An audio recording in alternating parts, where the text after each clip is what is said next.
Here we are with lesson 10. Before we get started with the exercises today, I'd like to talk to you a little bit about economy of motion.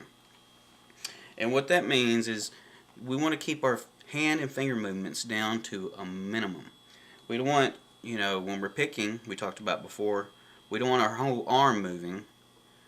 We just want economy of motion. We want as minimal movement as possible. And usually that just means a little turn of the wrist there. Now for the fretting hand, that means we don't want our fingers flying about while we're playing. If I'm fretting here, we don't want our other fingers, jumping around everywhere. We want them to stay close as possible to the fretboard.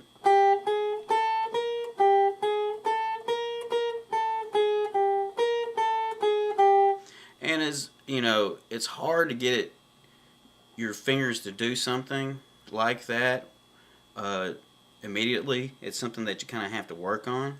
So if you do find your fingers flying about, you might want to practice, when you're practicing, make a conscious effort to tighten in those finger movements, because a lot of people can benefit from a little bit of conscious training when it comes to that, because if you want to get really fast, you really can't.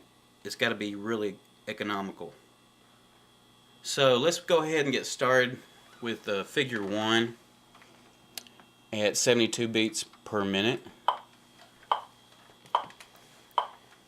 We're going to use alternate picking as usual.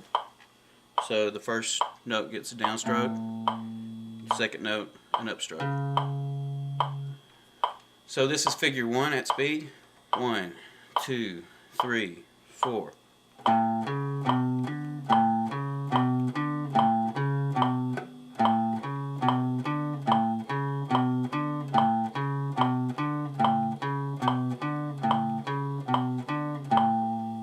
And you can play that as many times as you need.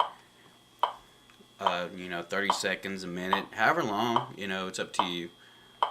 If you start getting run into a lot of errors and mistakes, maybe you played it too long. Sometimes that happens as well.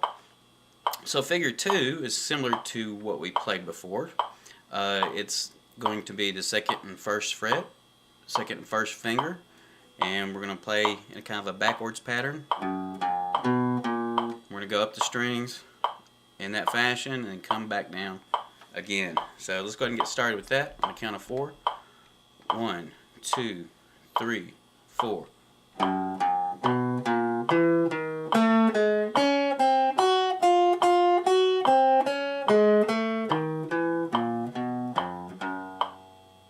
Let's play it again.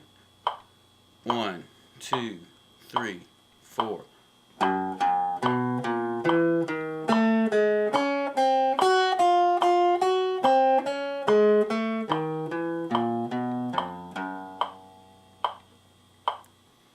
Alright, let's go to figure 3. Figure 3 is the pentatonic pattern in a different key. We're playing it down 2 frets below what we're used to playing it. And this might make it a little harder because there's a little wider spread for your fingers. Let's go ahead and give it a try. Count of 4. 1, 2, 3, 4.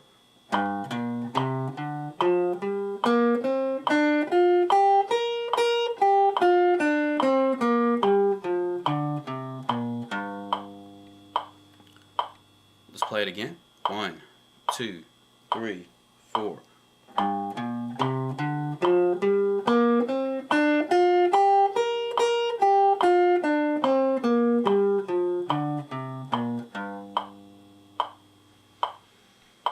Okay, let's finish off here with figure 4.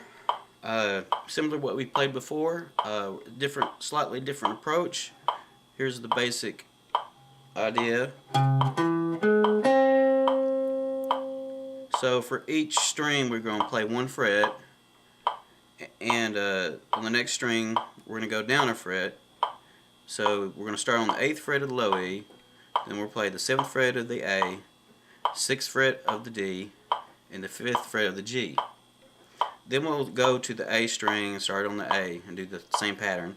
Go to the D, do the same pattern, and then we'll come back down the strings in reverse, like that. So let's get started with that. Count of 4.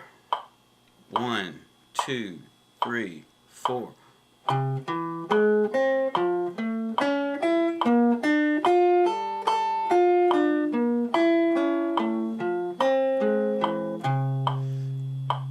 Again. 1, 2, 3, 4.